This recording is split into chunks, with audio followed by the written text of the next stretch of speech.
welcome to Inside Out with Ally. I'm so excited for today's episode. I have got an extra special guest for you. I've got Marisa Hope in the house. She's the CEO of Hope Wellness. A little bit about Marisa. She is a women's health and wellness coach, specifically focusing and helping women get out of the toxic diet culture. Marisa, welcome to the show. Thanks, Ally. I'm so pumped to be here. Oh my God, I'm so happy to have you here because this is a topic that is so near and dear to my heart. The toxic diet culture. I mean, I was in that for years and years of my life, like a decade, trying to battle 15 pounds, 10 to 15 pounds. And it consumed literally so much of my energy, so much of my time. And it was a huge distraction from actually living my life. And being on the other side of that culture and being out of it and not being, I don't want to say a victim to it, but kind of like not being so obsessed with it has radically changed my life. So your message that you're sharing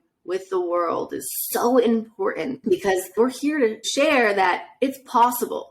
You can have the body you love and not have to be on a diet every single day of the rest of your life. Yep. It's possible. You can live your life without obsessing about hating your body or what it needs to look like or how it needs to change. And so we want to talk about today in today's episode, one, how to overcome some of that stuff. What does it look like with body image, with getting out of the diet cycle? But also one of the cool things about Marisa is that she has turned her passion into her purpose on this planet. She gets to work with women all over the world to help them step away from this. I'm going to stop rambling. Marisa, tell me, I want to hear your backstory. Like, how did you get into the space of women's health and wellness, specifically in this niche? Yeah, absolutely. And before I get into that, I just want to touch on it. I think it's so important that you mentioned that it's a distraction from us actually living our lives. Like, I speak to so many women who are spending their entire life distracted on, like you said, like losing that last 10 pounds or just trying to shrink their bodies. And it's taking away from us actually living out our purpose and feeling fulfilled. So that's something that we're definitely going to dive into more. But basically my journey through it, it's quite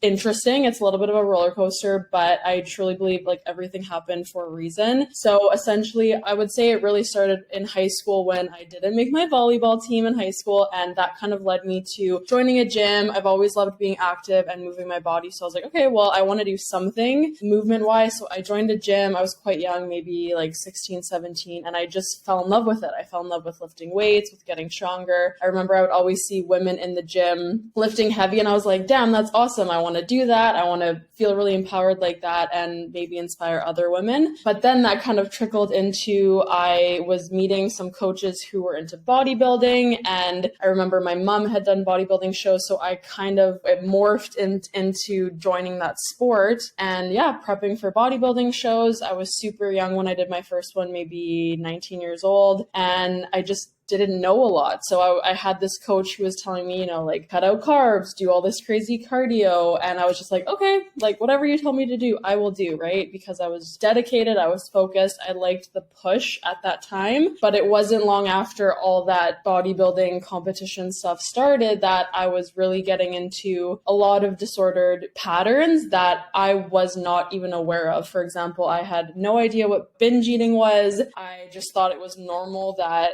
at night or on the weekends, I would eat until I was like sick and I would only crave tons of processed foods. I would eat like 6 donuts in one sitting just because I was so deprived. And I had no idea that that was incredibly disordered. And so this went on for probably close to 4 years. I had done 4 bodybuilding shows by the time I was like 22. And my whole entire world revolved around me starving myself and me obsessing about how I looked, because you're literally stepping on a stage for strangers to judge your body and tell you, oh, like your body actually needs to look this way. And it's like, okay, let me go change my body again and be even more restrictive. And the issue with that sport in itself, I mean, some people love it and maybe like that works for them, but for a lot of people it doesn't. It's so extreme and it's so unrealistic. The problem there is that when you see your body get to that level of leanness, the body dysmorphia that comes along with that is so real, and it's so hard to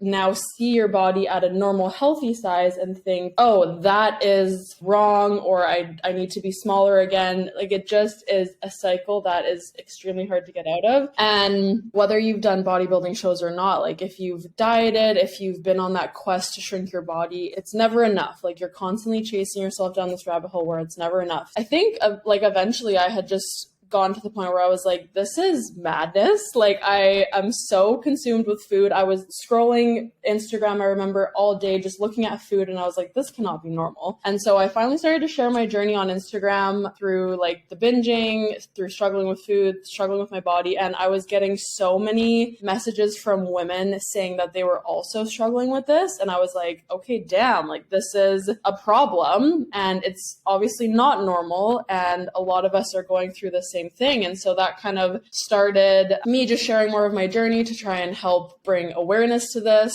because I think for a long time, especially social media, like you would see like fitness models and bodybuilders, but you didn't see the other side of that, like the struggles that we were going through. And so, yeah, then when I became a certified like nutrition and fitness coach, I really tried to do my part in teaching women how to nourish their bodies in a more healthy, sustainable way. But I was still struggling with all these very severe like disordered eating patterns, like the body dysmorphia, everything. I was still coaching women to, you know, do what I wanted to do, but I wasn't doing it myself. And then everything around me in my life kind of started to crumble. And this is like, I like to say like the second part of my story or journey, because I had started a business with my boyfriend at the time. We were going through a very turbulent time. So we had gone through a very terrible breakup. I lost my house, my dog that we had together, that business. And then shortly after that, I had gone through a really terrible, like chronic pain type injury where I couldn't work out anymore. I could barely move. I could barely get out of bed. And it was almost like my body and the universe was telling me like, girl, you need to slow the heck down. You need to look within and start to heal a lot of these things, because it wasn't until I couldn't get out of the bed that I realized, oh my God, I'm still obsessed with shrinking my body, even though I hadn't been bodybuilding for years. And that whole year, this was only last year, it really forced me to do the inner work to heal my body image, heal my relationship with food. And that's when, again, my Instagram pivoted to the body image healing work, the food freedom, and really, yeah, like taking your life back and empowering yourself, because I realized I also had no self-love whatsoever for myself. Like, I was so insecure. I had a terrible negative mindset. All those things that kind of trickled into my life happened, I think, so that I could heal and help other women do the same. So that's kind of the journey that I've been on. I mean, that's intense. Yeah. I mean, especially the part you mentioned, you know, stuck in bed, your relationship with your boyfriend crumbles, and then, you know, it's tied to your business crumbles. Like, that must have been really intense.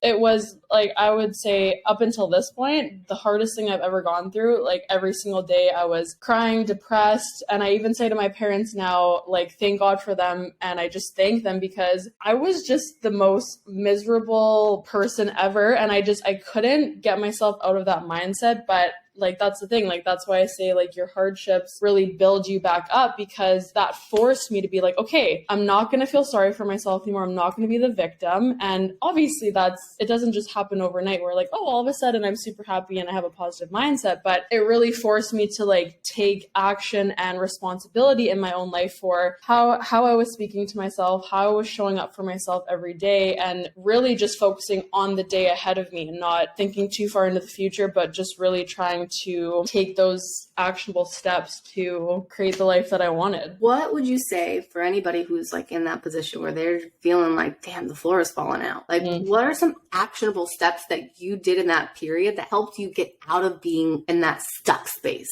Yeah, that's the thing. Like, when you feel stuck, it can just feel like, what the hell? Like, what is happening? And then it's almost like we get obsessed with the stuckness that we feel even more stuck. But the way that I tried to view it was, okay, a roadblock in your life is usually a redirection. So I was like, okay, what can this quote unquote roadblock teach me? Like, what path do I maybe need to explore to get around the roadblock? So for me, a lot of it was, instead of suppressing my emotions or distracting myself with things that weren't serving me, I got just really clear on what is my inner being telling me. Like I would sit with myself in silence a lot more. I would journal a lot more. I would let myself just have a cry sesh if that's what I needed. And I felt like that helped a lot of things move through me instead of sitting in the stuckness. So a lot of processing, a lot of releasing. One of the biggest things that I can recommend for everyone is I went and started to see a therapist. And I think that was like biggest shift for me because I've always been the type of person where I'm like, I'll do it on my own. I'm strong enough to get through this. I don't want to burden anyone. I don't want to like bug anyone with what I'm going through. But it's like, that's why we have support systems in place. And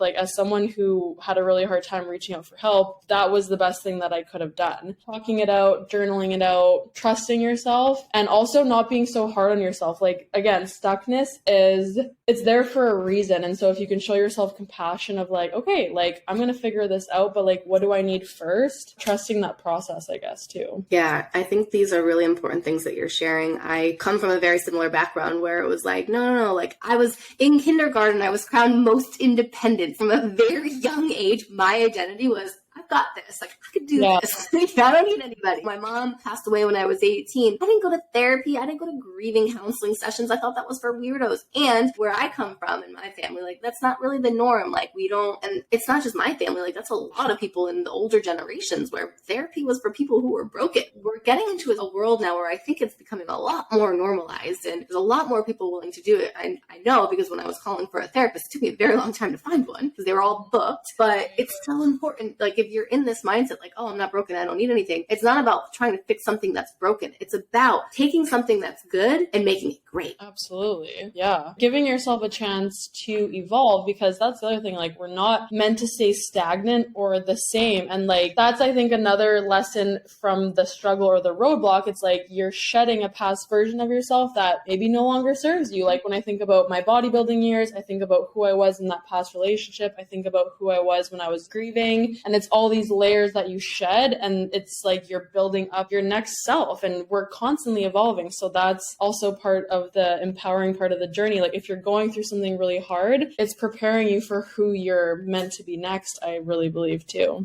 Giving the chills. Yes. And one of the ways I like to look at it is everyone's played Nintendo or like some type of video game. And every time I have a really hard thing happening in my life, what I think of it as is it's like the Bowser at the end of the level. And in order to get to the next level, I need to beat the Bowser, move through the Bowser to get to the next level. And it really is. It's what it does. And it's like, you think about it, when you're playing the Bowser, like you're learning new things, you're building your strength, you're building your confidence, and it is allowing you to level up into that next advancement. In our society as humans, it's like no one wants to change, but truly the only thing that is available, that is like the one thing that we know to be true, is that everything will change. Things will change. Maybe not everything, but the things are always changing, always evolving. And the second we can learn to say, okay, like, yes, like I'm okay with change, I embrace change, it releases the resistance and makes the journey so much easier. Absolutely. Smooth. And I think also just accepting, like, something's always gonna come up. Life is not perfect. Nothing is ever gonna go as planned. And I think that's where a lot of people get stuck, like me included. When I was going through that more turbulent time in my life, I felt like I needed to control everything. And I think that trickled into me trying to control my body and my eating. And that's, I think, where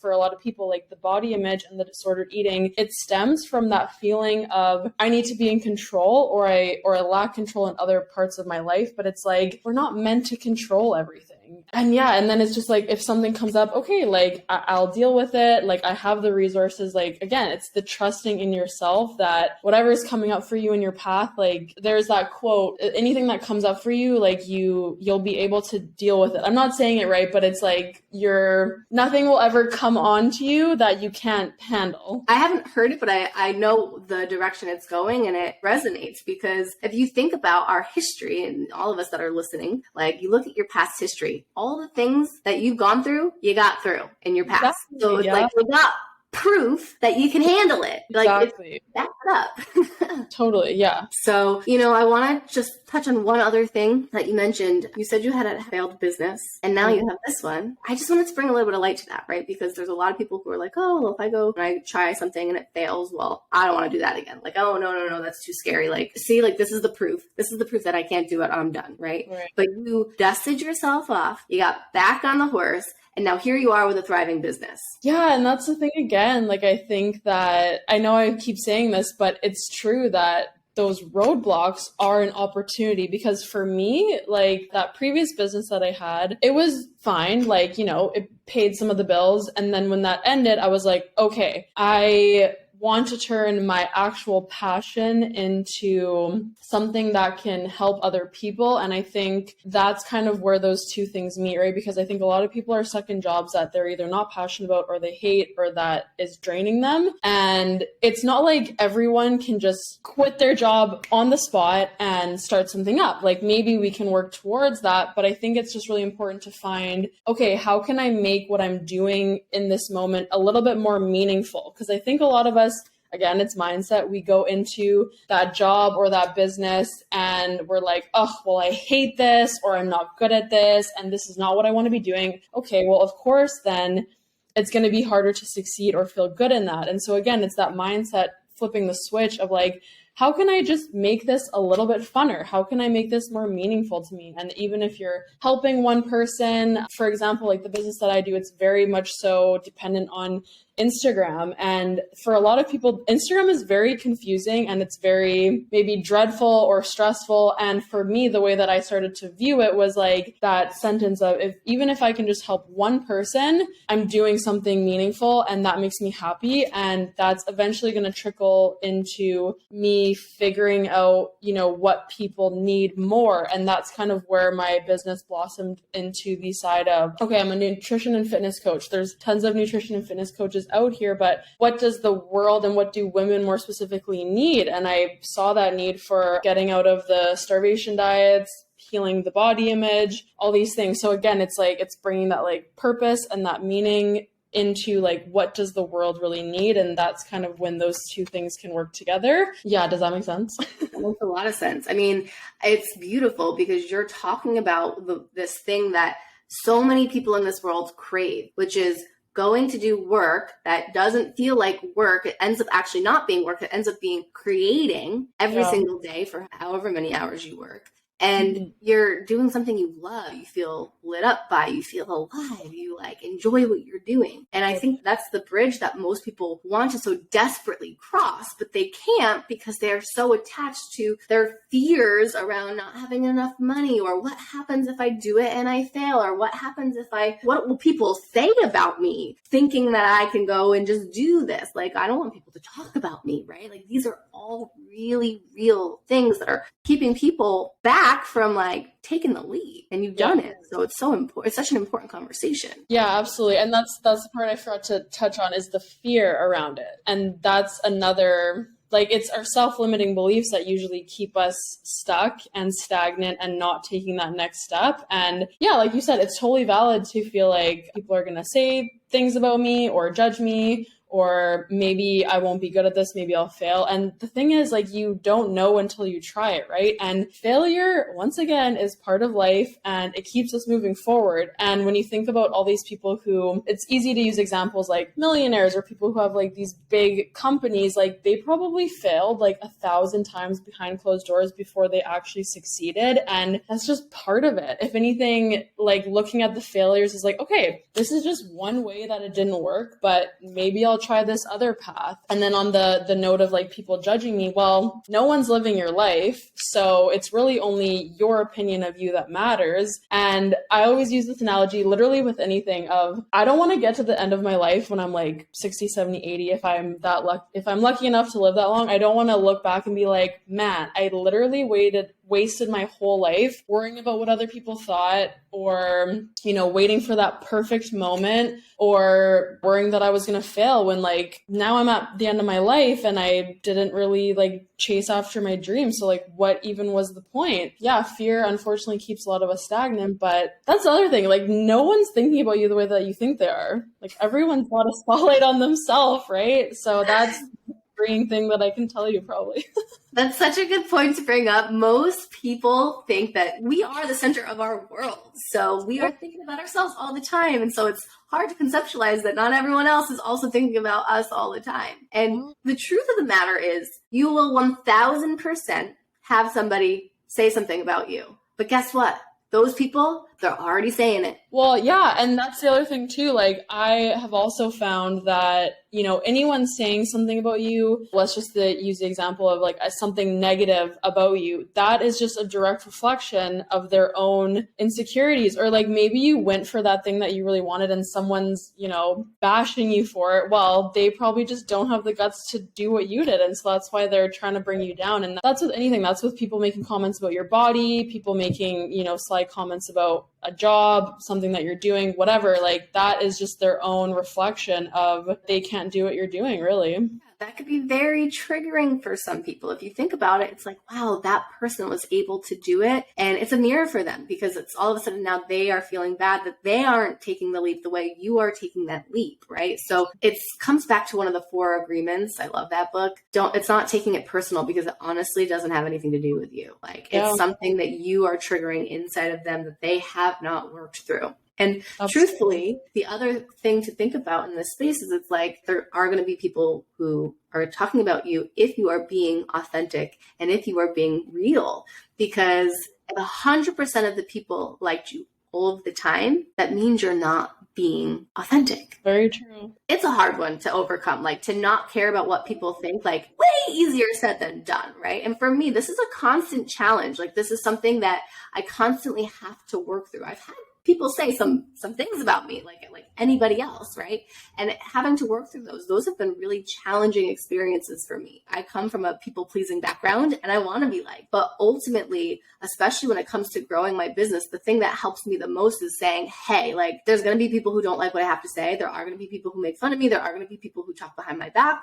And that's fine. Like, I have a bigger mission here. My bigger mission is to make a difference on this planet, is to make a ripple effect, to make an impact, to help somebody, to change somebody's life, to support them. And I can't do that if I'm hiding behind, you know, a wall because I'm afraid of what people are going to say. I'm doing a disservice to the world by hiding. Exactly. And it comes back to no one can do what you do because no one is you. Like, that's your superpower, right? And also with the fear of judgment, I think it's important to show yourself compassion too, because when you think about when we were, you know, in our like caveman years or whatever, that was just our biological makeup. Like, we have this tribe mentality of we want to be around others. Like, that's just, it's like, it's normal to want people to like you and all those things. Like, that's just part of our biological makeup, really. But just knowing that, yeah, not everyone's going to like me, and that's okay. And, you know, it's okay that maybe I have this need to want to be accepted, but like you said, that's not going to get me anywhere in terms of paving a path for people who want to do similar things or sharing my story, because the truth is we all have a story.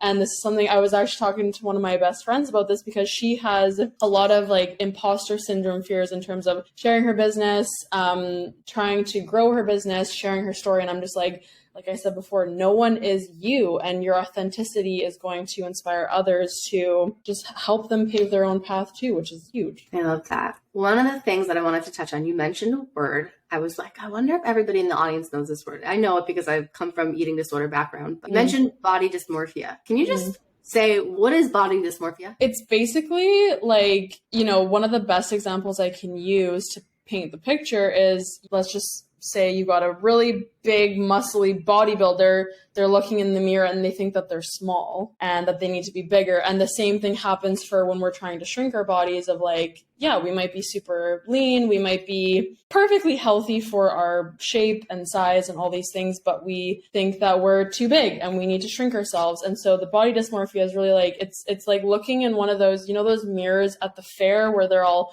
wonky and they're distorted, and we're looking at ourselves and we're like, oh, that's what I look like, but it's really not.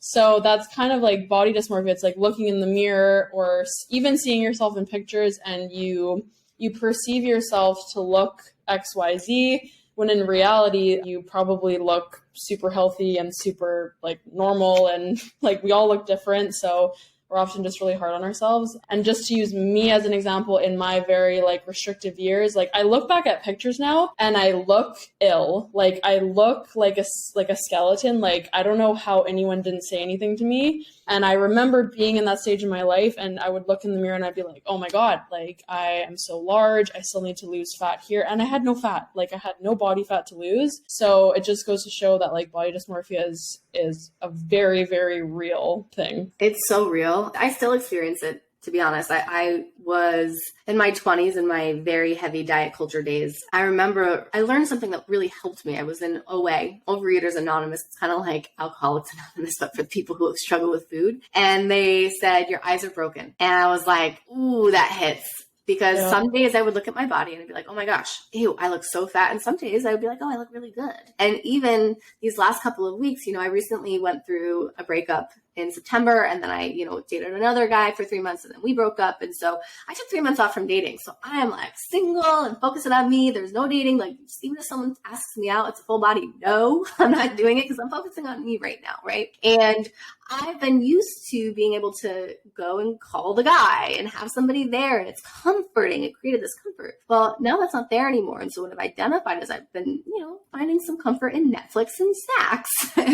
And so it has been so interesting because I've been eating more, and it's been healthy food. It's been in an unhealthy way, but I've definitely been eating more. And in my head, I've been thinking, wow, like I've definitely gained weight. I've definitely gained weight. I look like I gained weight, I hopped on a scale yesterday. I was at the gym. I just happened to jump on. I don't weigh myself often. I was the same exact weight. Nothing changed. I was like, God, that's like another reminder. My eyes are broken. And like when you think about that, the whole like situation that you're going through right now, it's almost like our mind wants to control something. And so maybe right now it feels a little bit turbulent. Like you're single now, maybe you're used to being in a relationship. And so it's almost like our mind is like, I gotta distract myself. I better start focusing on my body. I better start focusing on controlling it. And that's something that a lot of us are unaware of. Like we have this need to control. We have this need to be distracted, because when you think about it, if you were really to just sit with what's coming up for you, and like, and this is not to say that like having snacks and Netflix is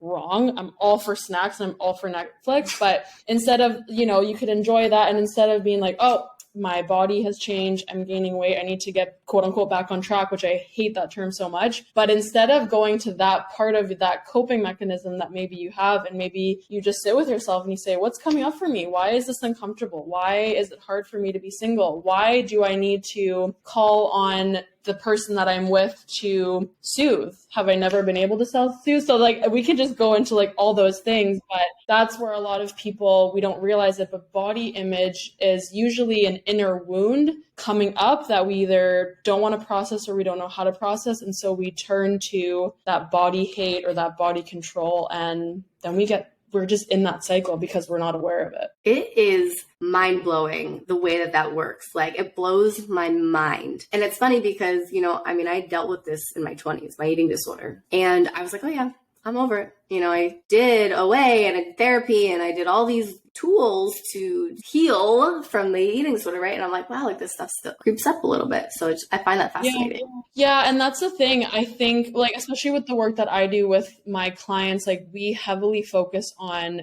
food freedom, but also knowledge around nourishment, because it is still important to nourish your body, be able to make meals that are giving your body what it needs, enjoy your food, et cetera, et cetera. But the thing that we oftentimes don't focus on is when those thoughts might come up again. Because for me, same thing. I've been in my food freedom journey now for several years, and I still have those thoughts of like, well, I should probably start restricting. I should probably start eating less. Like those come up, but I don't give those thoughts power, because I'm like, no, we're not going back to that. And that's not going to serve me. And I know what happens when I restrict. And so it's like having those tools within to like actually reflect and be like, okay, what's actually coming up for me? Like, why do I feel this need to restrict or control my body? Like, am I stressed? Am I struggling in this other part of my life? Is a relationship, like for example, your situation, like did a relationship just end? Am I stressed? Am I sad? What's actually coming up, and then being able to dive into that.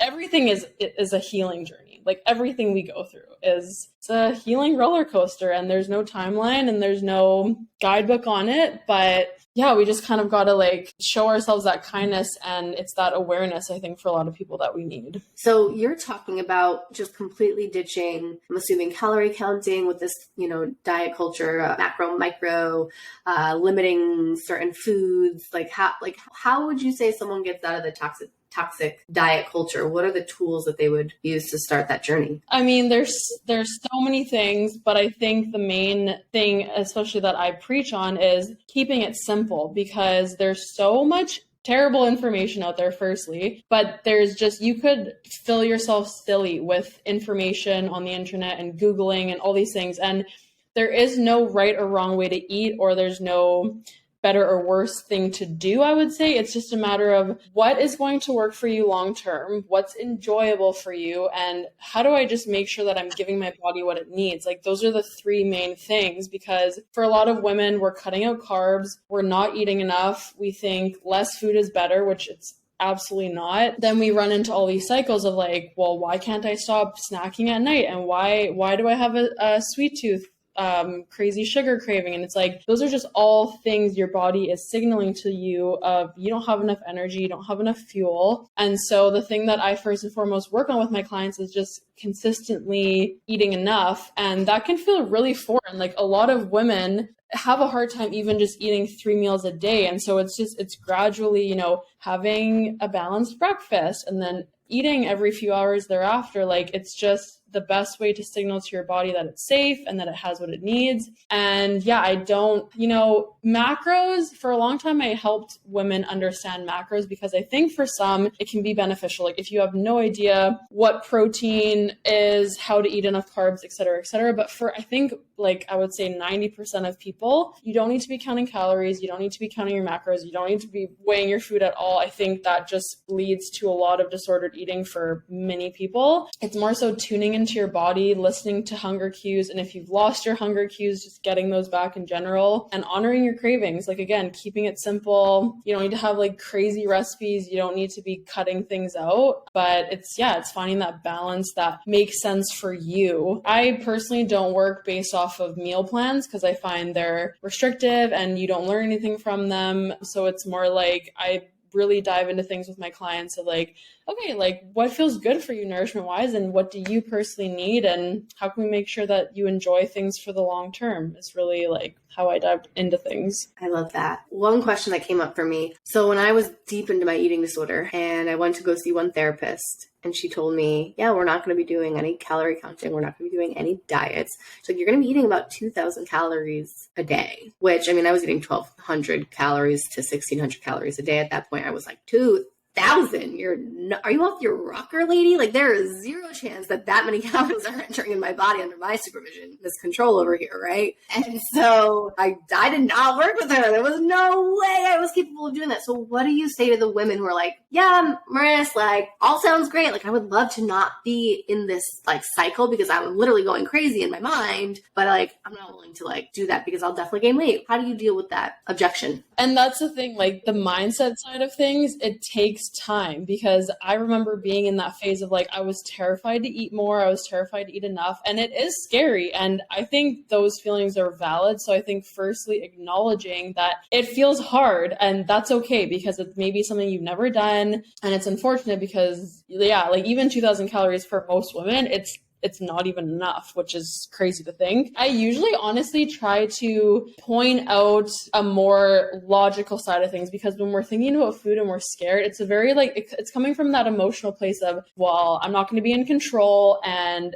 what if I gain weight, and what if I'm extremely unhappy and people judge me? And this is these are all very emotional responses, right? So I like to really bring up the biological fact that your brain alone needs 1,200 calories. And I'm sure a lot of us have heard a toddler needs more than 1,200 calories. And it's true. And so when you look at it in that sense, okay, your brain needs 1,200 calories. So imagine if you were to just lay in bed all day, you weren't even to move a limb, your brain alone needs that many calories. And then you think about, okay, your blood's pumping pumping, your heart's pumping, your lungs are working, you're digesting food, maybe all these things. Like our cells are constantly reproducing. And then you add on, okay, we're getting out of bed, maybe we're going for a workout, maybe we're cooking, maybe we're going to our job, we're thinking more, maybe we have kids, maybe we have a dog, all these things we're adding on to our day. And then you're like, oh yeah, wow, like I'm actually doing a lot and my body needs a lot of fuel. And that's the way that I try to angle it, because I think we just often are stuck in this like, well, I only need this many calories. But the thing is,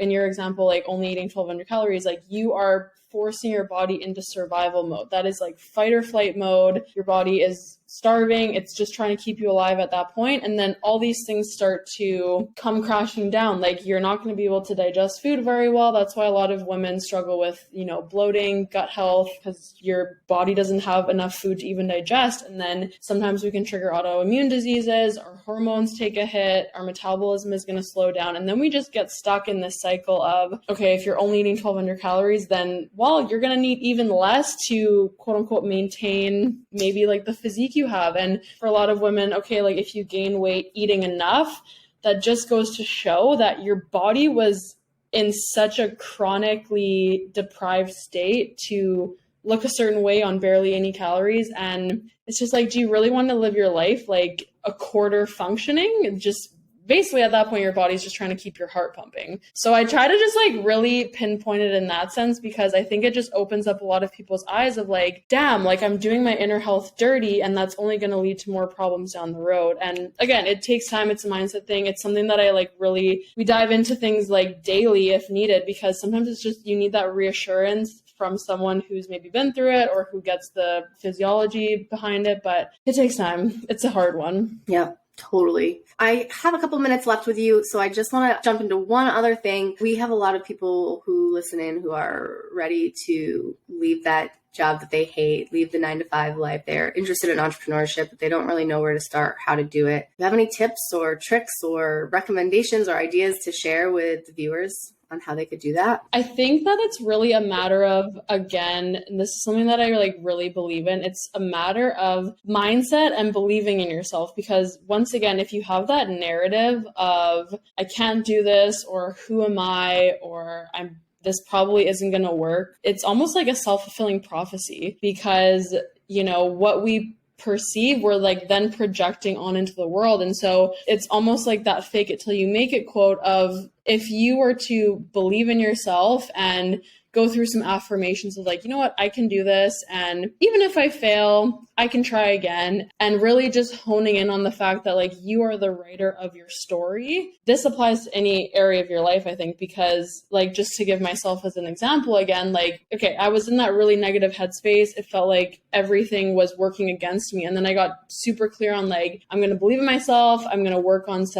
maybe some journaling. I'm going to come up with a game plan for my business. And then I just got to work. And then every single day, I really like truly tried to embody that idea of like, I can do this. And even if it takes me some time, that's okay. I'm going to figure it out. And really just giving yourself the uplifting words, because our words are powerful. And yeah, I just really think that you need to be able to believe in yourself and of course put in the work, but it really comes down to our mindset for a lot of things. And yeah, just working with other people, get curious on what maybe other people in the industry are doing. Don't be afraid to collaborate with people, and just know that there is so much room for you in whatever industry you're in. Like I think a lot of us get caught up in like, oh, well, there's already so many people doing XYZ, but there's always a need for whatever you're doing, and no one can do it like you. So it's your authenticity and your uniqueness that is your superpower. Totally. I think that's so important. Your uniqueness is your superpower. There's no one like you. There could be, 100 health coaches or 1,000 health coaches, 100,000 health coaches. No one's going to bring it quite like you, and your energy is going to resonate with certain people. So don't let it stop you. I mean, look at Dunkin' Donuts and Starbucks, right? I mean, they literally sit next to each other. Do you think that Starbucks is saying, well, we're not going to go there because Dunkin' Donuts is there.